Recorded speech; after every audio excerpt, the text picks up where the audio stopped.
Hi guys, welcome to our channel. आज हम देखेंगे एमएस वर्ड का जो सेकंड टैब है, होम टैब के साथ है एक इंसर्ट टैब। उसमें बिल्कुल लेफ्ट साइड पे तीन इंपॉर्टेंट पॉइंट्स है हमारे पास: कवर पेज, ब्लैंक पेज और पेज ब्रेक। इन तीनों को हम बारी बारी डिस्कस करेंगे।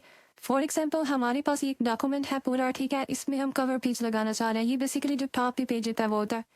तो सिंपली जब कवर पेज पे क्लिक करेंगे, ये हम कवर पेज पे इसके साथ छोटा सा ड्रॉप डाउन मेन्यू है, इस पर क्लिक करेंगे तो इसमें डिफरेंट हमारे पास डिज़ाइन आ जाते हैं कवर पेजेस के। जो भी हम इसमें से अप्लाई करना चाहें उस पर जस्ट क्लिक करेंगे तो वो अप्लाई हो जाएगा। फॉर एग्जांपल हमने फर्स्ट वाले पे क्लिक किया तो ये हमारा टॉप पे अप्लाई होगा। नीचे हमारा पूरी जो हमारी फाइल है, ठीक है, पूरा डॉक्यूमेंट हमारा नीचे है, तो टॉप पे ये कवर पेज अप्लाई होगा, जैसे हम यहाँ पे देख सकते हैं। अब इस पेज में हम कुछ भी एडिट करना चाहें, ठीक है, हर एक चीज़ इसमें एडिटेबल होती है। यहाँ पे कोई भी हम टेक्स्ट लिखना चाहें, जैसे हमने लिख दिया माय पर्सनल नोट्स। सिमिलरली नीचे के टाइटल वगैरह सब टाइटल देना चाहें या उनसे रिमूव भी कर सकते हैं। इसमें फॉन्ट साइज वगैरह दे सकते हैं, कलर्स वगैरह एडजस्ट कर सकते हैं अपने मर्जी से। मतलब आप इसमें हर तरह की एडिटिंग कर सकते हैं। एज मोस्टली जो बड़े बड़े डॉक्यूमेंट्स होते हैं उनमें ये कवर पेज बहुत हेल्पफुल होते हैं। मोस्टली यूज़ किए जाते हैं कवर पेजेस जो बड़े डॉक्यूमेंट्स होते हैं उनमें। अब ये हो गया। इसके अलावा फर्दर हम अगेन देखना चाहें तो फर्दर इसमें डिज़ाइन होते हैं डिफरेंट, उन्हें भी हम यूज़ कर सकते हैं। अगेन कवर पेज पे जाएंगे, ठीक है, अब उसमें नेक्स्ट डिज़ाइन हम सेलेक्ट कर सकते हैं। डिफरेंट इसमें डिज़ाइन हमारे पास ऑलरेडी बनाए होते हैं तो उन्हें हम यूज़ कर सकते हैं। जैसे ये हो गया हमारे पास। सिमिलरली ये थर्ड डिज़ाइन, डिफरेंट इसमें डिज़ाइन हम अपनी मर्जी से कोई सा भी सिलेक्ट करना चाहें तो उसे ईजिली सिलेक्ट कर सकते हैं। यहाँ पे हम इमेज वगैरह भी उसकी चेंज कर सकते हैं। अगर हम खुद से भी कोई कवर पेज बनाना चाहें तो वो भी हम ईजिली बना सकते हैं, ठीक है। ये बेसिकली डिफरेंट पॉइंट्स थे इसके। अब इसमें एक और ऑप्शन होता है मोर कवर पेजेस फ्रॉम office.com। इसमें यहाँ पर तीन हमारे पास शो हो रहे हैं, ठीक है। इसमें से जो भी हम सेलेक्ट करना चाहें उसे भी अप्लाई कर सकते हैं अपने डॉक्यूमेंट पे। फॉर एग्जांपल यहाँ पे हम थर्ड वाला सेलेक्ट कर लेते हैं जिसमें बुक्स की इमेज है, तो इस इमेज को भी हम अपनी मर्जी से कस्टमाइज़ कर सकते हैं, चेंज कर सकते हैं। तो ये बेसिकली बड़े बड़े डॉक्यूमेंट्स में कवर पेज बहुत ज़्यादा मतलब एक हेल्पफुल होता है, एक अच्छी लुक दे रहा होता है और मोस्टली ये सही होता है, यूज़ किया जाता है बड़े डॉक्यूमेंट्स में स्पेशली। सिमिलरली अगर हम एक कवर पेज को रिमूव करना चाहें तो सेकंड लास्ट पे ऑप्शन है रिमूव करंट कवर पेज। तो इस पर जैसे ही क्लिक करेंगे जो हमारा कवर पेज रिमूव भी हो जाएगा। इस तरह हम कवर पेज को यूज़ करते हैं अपने डॉक्यूमेंट्स में।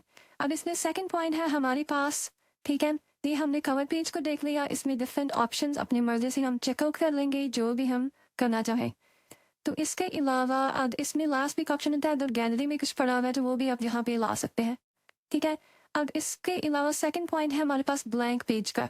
ब्लैंक पेज क्या होता है कि बहुत मतलब कोई डॉक्यूमेंट है या सिंपली कुछ पेजेस हैं या बहुत ज़्यादा पेज है, तो हमें कोई ब्लैंक पेज मिड में हम कोई ब्लैंक पेज ऐड कर सकते हैं, ठीक है। तो उसके लिए सिंपली हम क्या करेंगे, जहाँ भी हम कर्सर रखेंगे उसके बाद हमें एक ब्लैंक पेज अगर चाहिए तो सिमिलरली यहाँ हमने कर्सर रख दिया। जैसे ही ब्लैंक पेज पे क्लिक करेंगे तो वह हमारा एक पूरा ब्लैंक पेज हाली क्रिएट हो जाएगा। उसमें जो भी हम अपना डाटा ऐड करना चाहें कर सकते हैं, ठीक है। यहाँ हमने कर्सर रखा, ब्लैंक पेज पे क्लिक किया तो पूरा एक हाली हमारे पास पेज क्रिएट हो गया, यहाँ पे मिड में आ गया। तो मोस्टली अगर मिड में कोई हमारा टेक्स्ट वगैरह मिस हो गया तो उसे हम लाने के लिए, लिखने के लिए ब्लैंक पेज वगैरह अपने डॉक्यूमेंट में ऐड कर सकते हैं। अब जैसे यहाँ पे हम ऐड करना चाहें तो सिंपली स्टाइल से पहले कर्सर रखेंगे एंड देन ब्लैंक पेज पे क्लिक करेंगे तो हमारा इसके बाद पूरा एक ब्लैंक पेज क्रिएट हो जाएगा, जैसे यहाँ पे हम देख सकते हैं। अब इसके अलावा इसे कंट्रोल Z कर लेते हैं, अंडर कर दिया। अब सेकंड हमारे पास थर्ड पे भी एक है पेज ब्रेक।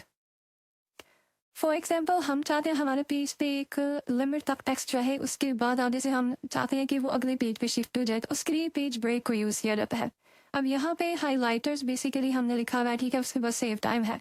हाइलाइटर्स के बाद हम चाहते हैं कि ये सारा टेक्स्ट जो वाली है ये नेक्स्ट पेज पे शिफ्ट हो जाए, यहाँ से पेज ब्रेक हो जाए। तो सिमिलरली हम क्या करेंगे, हाइलाइटर्स के फ़ौरन बाद अपने कर्सर को रखेंगे, ठीक है, यहाँ रखा, पेज ब्रेक पे क्लिक किया तो सारा हमारा कंटेंट नेक्स्ट पेज पे शिफ्ट हो जाएगा, जितना भी कंटेंट होगा। ये पेज ब्रेक बेसिकली इस तरह से काफ़ी हेल्पफुल होता है। तो इस तरह इन तीनों ऑप्शंस को हम अपनी मर्जी से यूज़ करते हैं, अपनी मर्जी से कस्टमाइज़ कर सकते हैं, ताकि हम फ्यूचर वीडियोज़ में फर्दर टॉपिक्स भी कवर करेंगे। Thank you.